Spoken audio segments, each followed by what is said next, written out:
Hi ನನ್ನ ಕುಟುಂಬದವರೇ, welcome back ದಿವ್ಯ Satish blog. ಎಲ್ರಿಗೂ ಶುಭೋದಯ.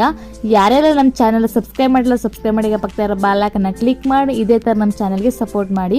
ಬೆಳಗ್ಗೆ ಎದ್ದು ಫ್ರೆಶ್ ಅಪ್ ಆಗಿ ದೀಪ ಹಚ್ಚೋಣ ಅಂತ ಬಂದೆ. ಆ್ಯಕ್ಚುಲಿ ನಾನು ಡೈಲಿ ಸಂಜೆ ಟೈಮ್ ದೀಪ ಹಚ್ತೀನಿ, ಬೆಳಗ್ಗೆ ಟೈಮ್ ದೀಪ ಹಚ್ಚಲ್ಲ. ಸೋಮವಾರ ಶುಕ್ರವಾರ ಮಾತ್ರ ನಾನು ಬೆಳಗ್ಗೆ ಟೈಮ್ ದೀಪ ಹಚ್ಚೋದು. ಇನ್ನು ಬಾಕಿ ದಿನಗಳೆಲ್ಲ ಸಂಜೆ ಟೈಮ್ ದೀಪ ಹಚ್ತೀನಿ. ಸೊ ಇವತ್ತು ಯಾಕೋ ಬೆಳಗ್ಗೆನೇ ದೀಪ ಹಚ್ಚಬೇಕು ಅನ್ನಿಸ್ತು. ಸೊ ಅದಕ್ಕೆ ಇವತ್ತು ಬೆಳಗ್ಗೆನೇ ದೀಪ ಹಚ್ಚಿದೆ. ದೀಪ ಹಚ್ಚಿ ಗಂಟೆ ಕಡೆ ಎಲ್ಲ ಬೆಳಗ್ಗೆ ತಿಂಡಿ ಮಾಡೋಣ ಅಂತ ಹೊರಟೆ. ಇವತ್ತು ಆ್ಯಕ್ಚುಲಿ ಇಡ್ಲಿ ಮತ್ತು ತರಕಾರಿ ಗೊಜ್ಜು ಮಾಡೋಣ ಅಂತ ಮಾಡ್ತಾ ಇದ್ದೀನಿ. ಸೊ ತರಕಾರಿ ಗೊಜ್ಜಿಗೆ ಫಸ್ಟ್ ಎಲ್ಲ ಕಟ್ ಮಾಡಿ ಇಟ್ಕೊಂಡಿದ್ದೆ. ಮಕ್ಕಳು ಇಬ್ಬರು ಇನ್ನೂ ಮಲಗಿದ್ದು, ಅವ್ರು ಎದ್ದೇಳವರಿಗೆ ಗೊಜ್ಜು ಮಾಡ್ಕೊಬೇಡ ಅಂತ ಗೊಜ್ಜು ಮಾಡ್ಕೊತಾ ಇದ್ದೀನಿ. ಫಸ್ಟು ಒಗ್ಗರಣೆ ಹಾಕಿ ಸಾಸಿವೆ, ಕಡಲೆಬೇಳೆ ಮತ್ತು ಜೀರಿಗೆ ಎಲ್ಲನೂ ಹಾಕಿ ಒಗ್ಗರಣೆ ಹಾಕೋತಾ ಇದ್ದೀನಿ. ಮತ್ತು ಈರುಳ್ಳಿ, ಮೆಣಸಿನ್ಕಾಯಿ ಎಲ್ಲ ಕಟ್ ಮಾಡಿ ಫಸ್ಟೇ ಇಟ್ಕೊಂಡಿದ್ದೀನಿ. ಅದನ್ನು ಕೂಡ ಮಿಕ್ಸ್ ಮಾಡಿಕೊಂಡು ಅದು ಬೇಯೋವರೆಗೂ ವೆಯ್ಟ್ ಮಾಡಿ, ಅದು ಬೆಂದಾದ್ಮೇಲೆ ತರಕಾರಿನ ಕಟ್ ಮಾಡಿ ಇಟ್ಕೊಂಡಿದ್ನಲ್ಲ ಅದನ್ನು ಕೂಡ ಹಾಕಿ ಮಿಕ್ಸ್ ಮಾಡಿದೆ. ಮತ್ತು ಖಾರ ಎಲ್ಲ ರುಬ್ಬಿಟ್ಕೊಂಡಿದ್ದೆ ಫಸ್ಟೇ, ಅದನ್ನು ಕೂಡ ಮಿಕ್ಸ್ ಮಾಡಿ 2 ವಿಸಿಲ್ ಆಗಲಿ ಅಂತ ಕ್ಯಾಪ್ ಹಾಕ್ತಾಯಿದ್ದೀನಿ. 2 ವಿಸಿಲ್ ಆಗೋವರೆಗೆ ಇಡ್ಲಿಗೆ ತುಂಬ್ಕೊಬಿಡೋಣ ಅಂತ ಇಡ್ಲಿಗೆ ತುಂಬ್ತಾ ಇದ್ದೀನಿ. ಅಷ್ಟಕ್ಕೆ ನನ್ನ ಚಿಕ್ಕ ಮಗ ದೊಡ್ಡ ಮಗ ಇಬ್ಬರು ಎದ್ಬಿಟ್ಟಿದ್ರು. ಸೊ ಅವರಿಬ್ಬರನ್ನೂ ಹಸ್ಬೆಂಡ್ ಮ್ಯಾನೇಜ್ ಮಾಡ್ತಾಯಿದ್ರು. ಅವರು ಅದಕ್ಕೆ ಇಡ್ಲಿ ತುಂಬ್ತಾ ಇದ್ದೀನಿ. ಇಡ್ಲಿಗೆ ತುಂಬಿ ಅದು ಬೇಯಕ್ಕೆ ಹಾಕಿ ನೋಡಿ, ನನ್ನ ಮಗ ಬೆಳಗ್ಗೆ ಎದ್ದು ಹೋಮ್ವರ್ಕ್ ಮಾಡ್ಕೋತಾ ಇದ್ದೆ, ನೈಟ್ ಹೋಮ್ವರ್ಕ್ ಮಾಡಿಲ್ಲ ಅಂತೇಳಿ.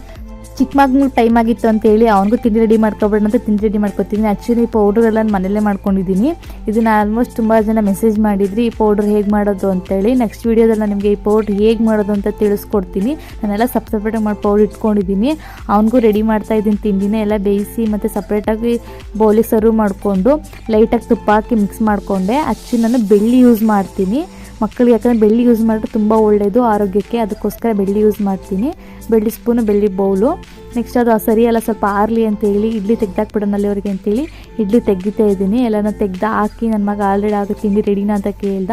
ಸೊ ಅವನಿಗೂ ಸರ್ವ್ ಮಾಡಿದೆ. ಅವನಿಗೂ ಸರ್ವ್ ಮಾಡಿ ಇಡ್ಲಿ ತೊಗೊಂಡೋಗಿ ಕೊಟ್ಟೆ.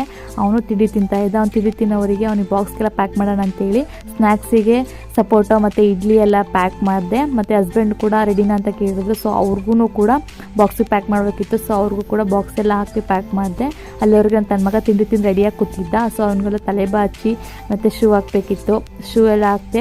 ಅಷ್ಟೊತ್ತಿಗೆ ನನ್ನ ಮಗನ ಚಿಕ್ಕವನ್ನ ನಾನು ವಾಕರ್ಗೆ ಹಾಕಿದ್ದೆ. ಅವನು ಎಷ್ಟು ಮುದ್ದಾಗಿ ಓಡಾಡ್ತಾ ಇದ್ದಾನೆ ನೋಡಿ. ಅವ್ನು ದಿನ ಇದೇ ಕತೆ ನಂದು. ವಾಕರ್ಗೆ ಹಾಕ್ಬಿಡ್ದೆ. ಅವನಿಗೆ ತುಂಬ ಖುಷಿ.